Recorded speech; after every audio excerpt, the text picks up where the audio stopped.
champion Domaraju Gukesh taking on our Praggnanandhaa.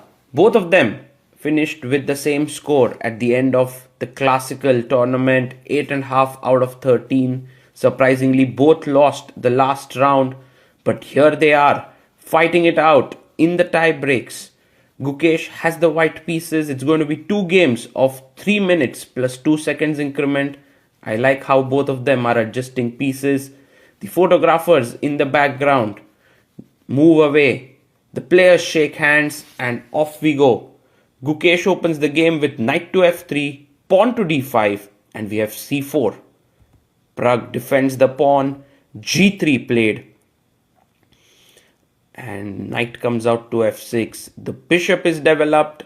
It could be Catalan if white can play d4. But Pragg says, you are not going to play d4. I am going to snatch the space. Brings his knight out to c6. And now the bishop comes out to c5. White can now break in the center with e3 or go knight d2 to knight b3 and attack the bishop. Let's see what's the route that Gukesh chooses.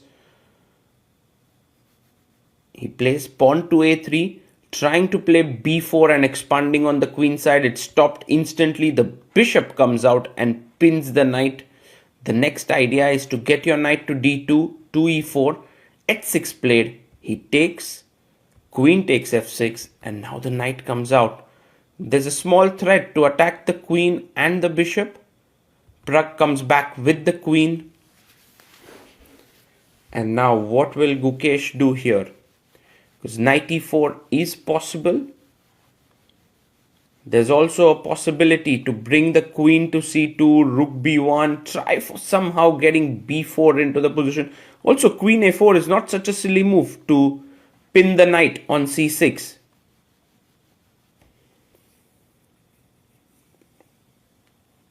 Very intense is the atmosphere here, and you can see that a lot of people are still waiting in the crowd. a4 played. Pragg is ready to give up his bishop here. Queen takes c5, and now knight comes back to d2. Black castles. I love how the bishop is opened up here. And the queen comes up to c2. Connecting the rooks. And maybe at the right time, you want to play b4 and after en passant, take it back with the knight to attack the queen. He pushes his pawn to e5, gaining more center control. The rook comes up to b1.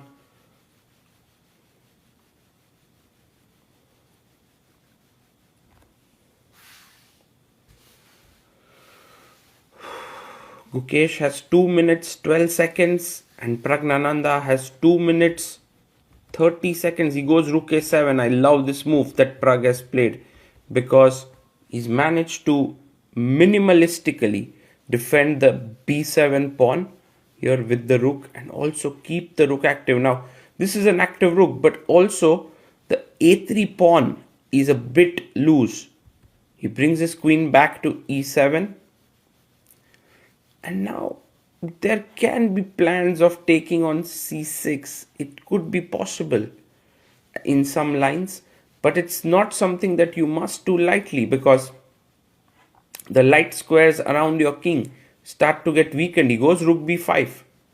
Very interesting move here by Gukesh, because think about it. Now the a3 pawn is hanging. So Pragg is calculating.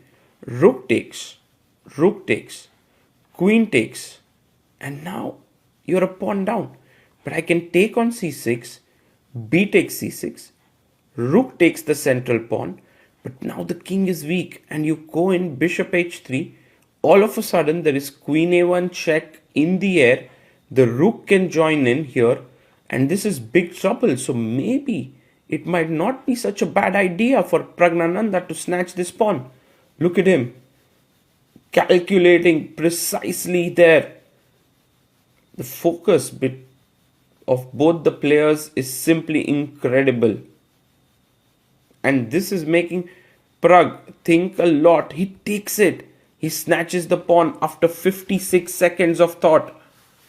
And Gukesh now has to decide whether he wants to go into this crazy line of giving it up and then taking the pawn on e5, which clearly is super risky.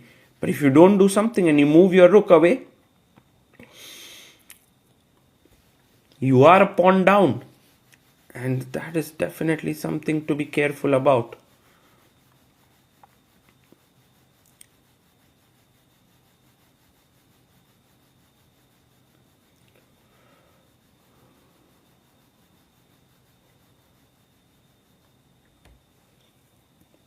And he plays rook to e1.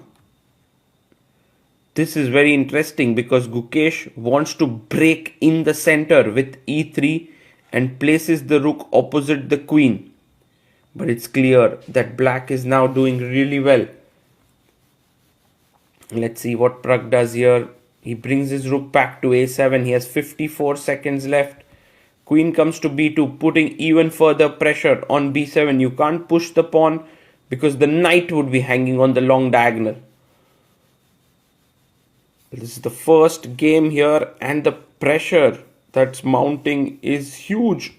Rook d8 played, and now h4 by Gukesh. He would like to maybe clamp down the position with h5.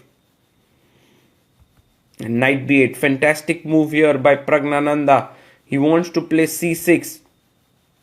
e3 played, breaking open in the center, c6, rook comes back to b3. And Pragg moves the queen away to c7. He brings his knight out. And here knight a6, not the best move. c5 would have been much better. Because now you can pin the knight here and Gukesh finds it. That's really amazing. He finds, and now this is a bit of a pin here. The queen is attacking this. Pawn takes, and you do have knight takes d4, because if queen takes, this rook e8 deflecting tactic. But for now, Gukesh gets in. He attacks the rook, both the rooks here. So if you play queen takes a3, there is queen takes d8. He plays rook a8 back. Now there's a tactical sequence here. Knight takes d4, queen takes d4, check on e8. And if you take, the queen is hanging. So you go king h7. And then queen takes d8 is possible. So can Gukesh find this tactic? He has quite less time on the clock. But he thinks and he takes it with 30 seconds invested there. Knight comes back to c7, and look at this move, knight b5. If you take with the knight, this is hanging. If you take cb5, there is take, and check. But he doesn't spot it. He goes rook e8, knight a8, plays queen a7, attacking the knight. This was a brilliant tactic, by the way. Bishop, knight comes back to c7.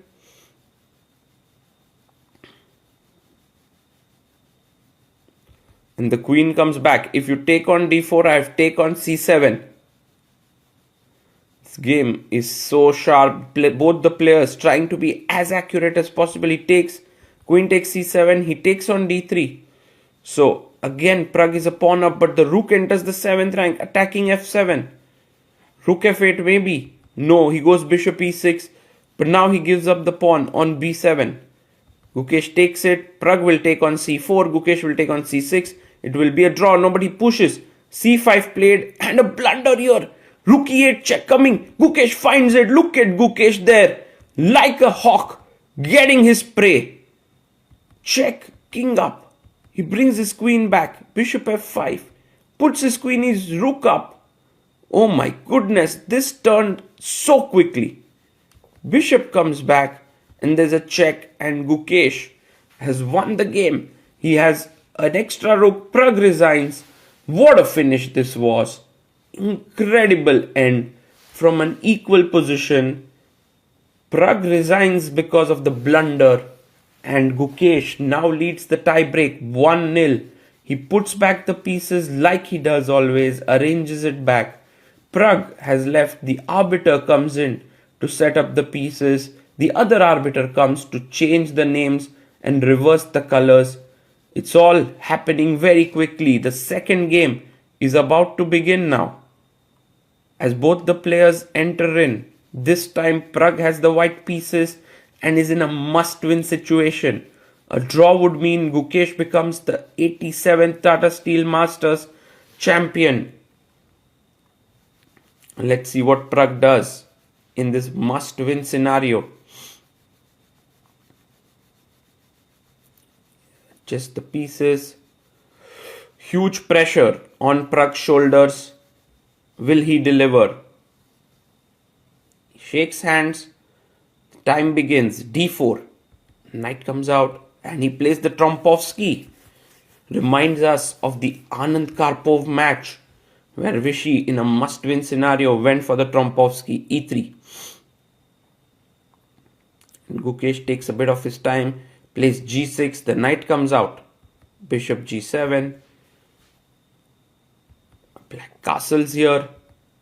H3 played. And the speed at which Gukesh is playing shows that he seems to be well prepared here. Pawn to C5.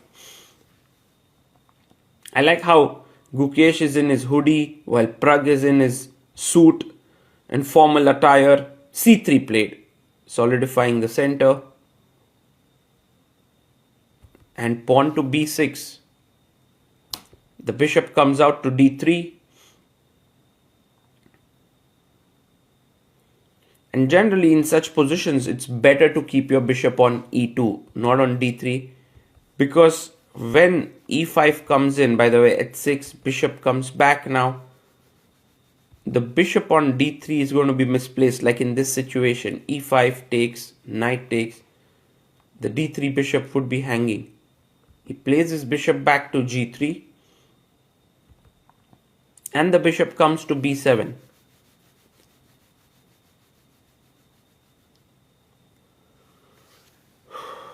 Interesting position. Pragg hasn't gotten much out of the opening and Gukesh is doing pretty well. And there's also the pressure of having to win. How is Pragg going to manage all of this? He brings his bishop back to E2. Not a very happy move that you have to make. Strikes in the center, pawn takes, knight takes on E5. And pawn to A4. Clamping down on the queen side there. He would like to play A5 perhaps. The knight goes back to D7.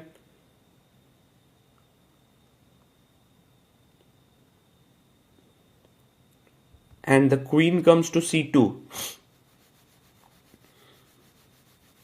Maybe just knight F6. He plays rook E8. Good move. Knight F6, knight E4 would be better. Look at both the players bringing in all their pieces. Pragg has to at some point think about the E4 break. He goes queen E7 here.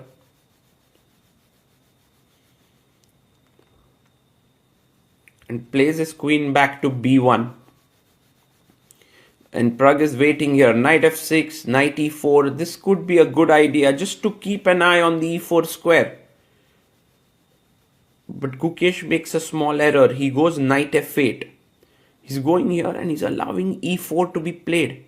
This is not an easy thing because E4 pawn takes bishop D3 and I'm pinning the pawn here because of the queen. He plays bishop F1 first. The knight comes to Fe6. But this time Pragg manages to break in the center.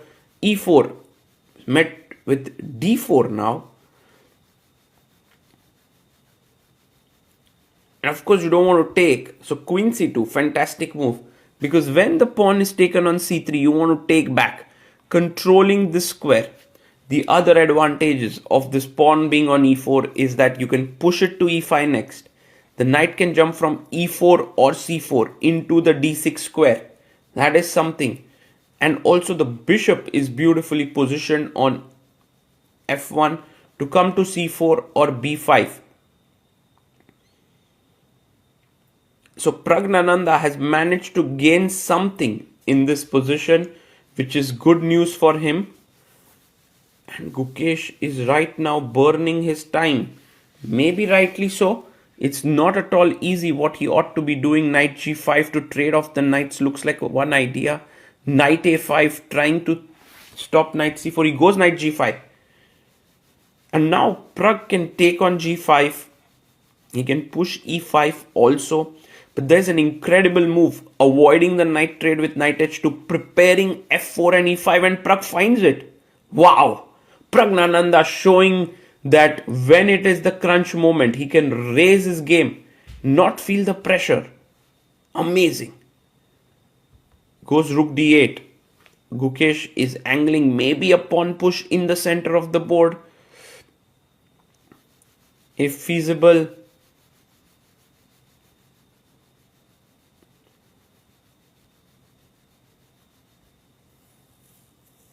Let's see. How does white continue now? Pragg can push his pawn right into the center of the board, and he does it. e5, another powerful move. Next up, f4, knight e4, knight d6. Oof. And Gukesh has 1 minute left. Pragg also around 1 minute 10 seconds.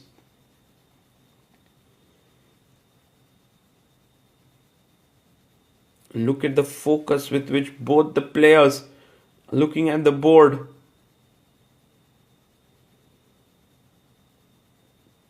Oof. And Gukesh unable to figure out what to do because he would like to take the pawn, but f4 would have lost him material. Instead, here he goes queen c7, allowing maybe e6 to set up this attack. Will Pragg push the pawn? Is the question.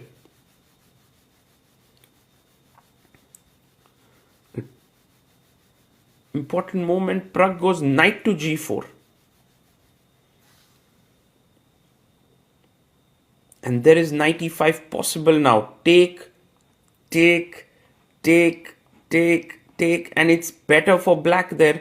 But he goes king h8, a mistake. Pragg now brings his knight to the center. Gukesh misses his opportunity there. Now the knight defends the pawn and is also entering the d6 square. Knight e6 played. And the knight jumps in, rook to f8. The bishop enters in. The white pieces are completely flowing here. Bishop can take the knight. And Praggnanandhaa senses his opportunity. He knows that this is almost over. He comes queen c1. He attacks this pawn on h6. Now knight f5 could be possible. He goes queen c6, threatening mate in one here. Pragg has to be careful. Of course, he's going to spot it. He has 35 seconds. Takes on b7. Queen takes and then chops off the pawn on h6. Now he's pawn up. Also, the black king is in trouble. The knight comes to the center of the board. He comes back to g4. Queen e7 played. And the rook enters in. He lifts his rook. Queen g5 offering a trade of queens. You can take it and play now bishop h4, which will win you material. But instead he takes in the center. Knight jumps. Rook comes back to d2. Takes in the center. Oof. Is Gukesh fighting back? Not really. The rook attacks the pawn. If you go rook d8, there's again bishop h4 pinning here. Knight c6. He attacks the knight. Knight goes back to e7. And finally this trick works. If you move the knight on e7 is hanging. There's no way to defend here. Gukesh resigns. Pragg equalizes the score. 1-1. What a match we have on our cards. This time, Praggnanandhaa arranges the pieces. It's beautiful. What is happening here? Gukesh, as always, pays his respects to the board. But now, guys, after this game ended in a 1-1 tie, we now go on to the sudden death, which is the third game. And you can see Gukesh in your frame. And Pragg will also join in. Basically here, white will get 2.5 minutes. Black will get 3. And there's a 2-second increment. In case of a draw, we have another such game with reversed colors. And the one who wins becomes the champion. Gukesh gets black pieces. Pragg has white. Now, is white worth 30 seconds on your clock? Is the big question here. Not so sure. The players shake hands again. Pragg sits with his slightly, the way in which he would sit like a little kid when playing blitz with one leg folded on the chair, because he wants to be super focused here. And off we go, guys. D4 by Pragg, because it worked in the previous game. Why not again? And look at Gukesh. He's spending 10 seconds here. Does he want to equalize the time or what? D5 played this time by Gukesh. I guess he was just calming himself down there. And this time we have the London system. Pawn to E6, E3 played, striking in the center with C5. And he plays bishop E2, offering a trade of bishops, takes, castles, black castles as well, striking in the center with C4. He takes pawn, bishop takes.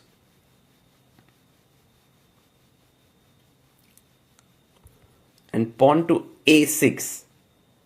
So very interesting opening we have on the board, where Gukesh, we can say, is slightly worse because the bishop is not yet developed. White has all the pieces developed here.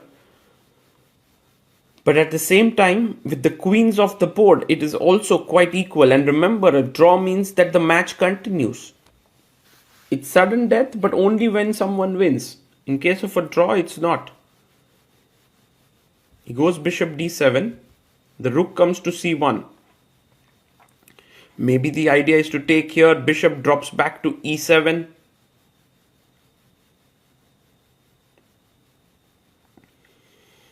Pragg seeing if he can make use of his slight lead in development. It's not at all easy how to do it. Perhaps just move the bishop away, knight c4. Yes, he does it. Knight c4, knight b6, knight d6. These are the ideas that you can play with. But Gukesh has knight to d5 coming in. He has moves like bishop b5, which are very, very interesting. He does play knight d5, attacking the bishop here. The bishop drops back and bishop b5. Fantastic move. Because if bishop takes b5, a b5, it activates the rook down on the a file.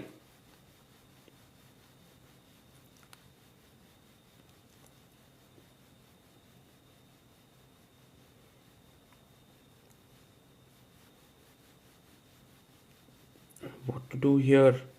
Pragg already getting a bit low on the clock.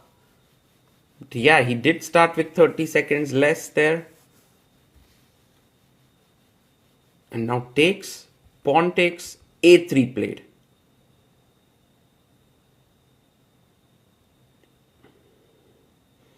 Gukesh brings his knight to c6, right into the center of the board.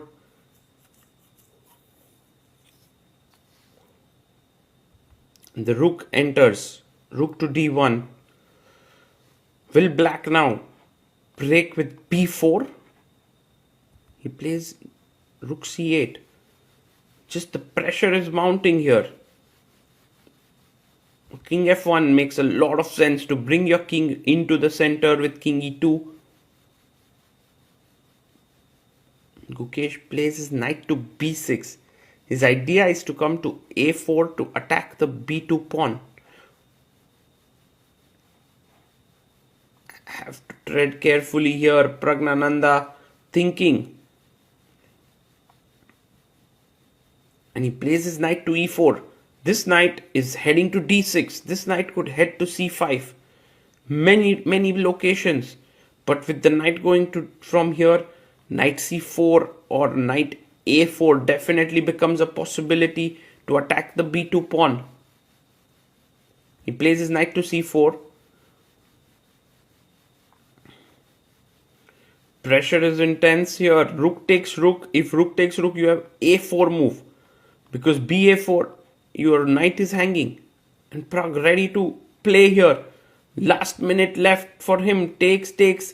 But he doesn't find a4. He plays rook c2. This is slightly passive. It allows Gukesh to come in with a check, go to the back of the pawn and attack b2. Oof. How do you defend this? Suddenly, b3 doesn't come in, a3 is hanging later. Oh, is Pragg in trouble? And he has 30 seconds less on the clock as well now. Oh my goodness. Seems like Gukesh is going to push through takes. Take on b5. Knight comes back. And although the material is even, this pawn is falling.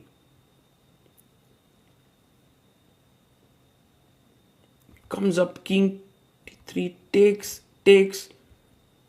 And king comes up to c4.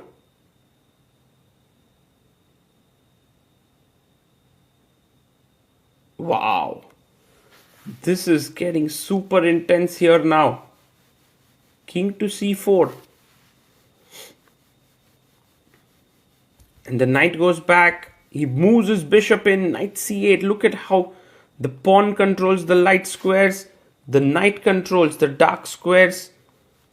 This is big trouble for Pragg. King b5. And now bishop to d6. Just take. Knight takes. This should be winning. Or even bringing the king in. But he goes f6. Slightly slow.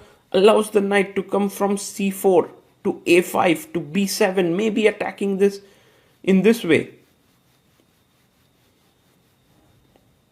And Gukesh has time on the clock. So he tries to think a bit. Which is logical now.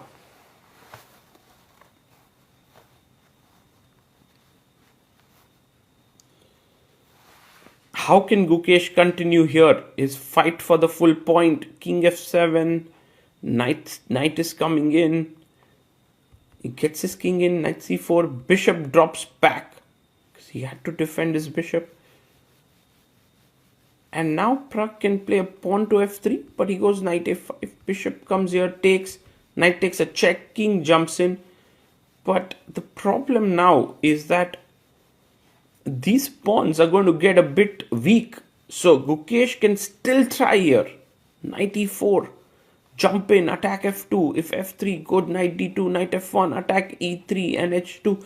Too many possibilities. Goes knight c3.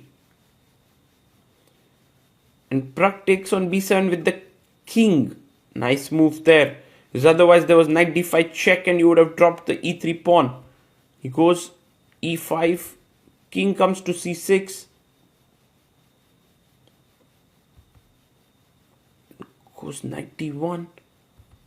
Knight comes back to c4. White is still slightly in trouble, but now I think getting back on feet. g6. The knight on d1 is a bit trapped here. Pragg is trying to come back, maybe to trap the knight, but Gukesh is going to strike in the center with f5. Yeah, he pushes his pawn to f5. King b4. Takes. Knight f2. The knight jumps back. Now e4 isn't hanging. But knight g4. He goes first king d6. Pragg checks. King comes back. Are they going to draw the game? Is Gukesh okay with a draw? No, he wants to fight on. King to c4, knight g4. Now h2 is hanging. Knight e3 check coming in. Praggnanandhaa, you can see him not too happy but finds knight f1. Good move. Goes and attacks this pawn. King jumps into the center. White is now equal. The position should end in a draw here. But check. Oof. He moves his knight here. Oh, that's a mistake. Check. And all of a sudden, if you take the knight, you're losing. If you move the knight, the e-pawn is strong. So he sacrifices his knight here in the center. King takes e4, attacking the knight. Pragg is now a full knight up. Gukesh has given up his knight just in the hope that he will be able to capture both the pawns. Knight f6, attacking h7, h5 played. The king comes in. Pushes his pawn to h4. A king goes in. And somehow h3. And finally Pragg has stabilized. There's no g4. Knight is controlling. If you go king g3, I take. And look at Gukesh there. He's so upset. Praggnanandhaa knows he's won here. He's the champion. Gukesh resigns. Praggnanandhaa becomes the 87th Tata Steel Masters champion. With this victory, what a finale we've had. And look at that. Gukesh is so upset because in the final game, he was better. He was pushing. He had no chances of losing there. But that's how brutal chess is. That's how tie breaks work. Sometimes the position on the board is in your control, but the clock sometimes it's not. And Gukesh still can't believe that he lost that.